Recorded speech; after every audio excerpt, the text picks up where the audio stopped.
You ever seen a floor tent? Well, let me show you what's going on here. As you can see, the tile is cut hard up against the baseboard.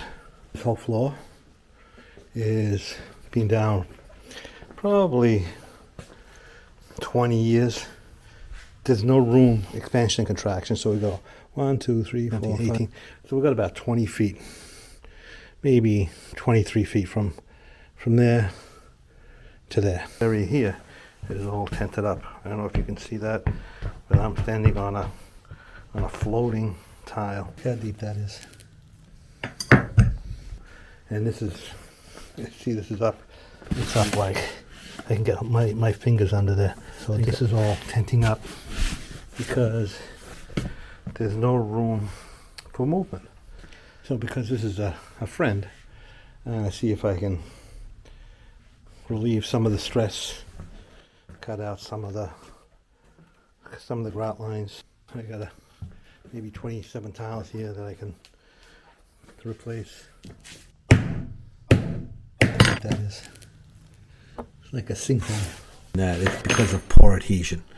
Yeah, pore adhesion is part of it, but it is not the cause of this failure. The cause of this failure is the lack of movement joints. There have to be movement joints. Look at that. I can stick my whole hand under there.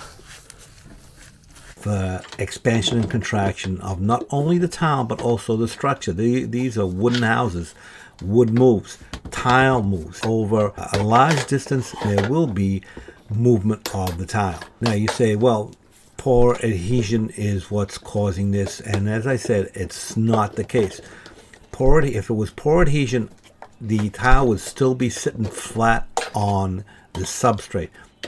The tile here is up in the air, and it's up in the air quite a bit. That is caused by pressure from the tile on all sides.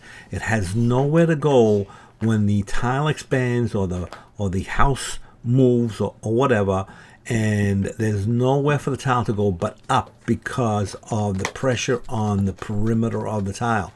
As I said, if it was just a lack of adhesion, the tile would sit flat. The only thing that causes the tile to go up in the air and create a tent in the tile is pressure that causes the space that the tile floor is occupying to shrink, therefore putting pressure on all sides and making the floor go up.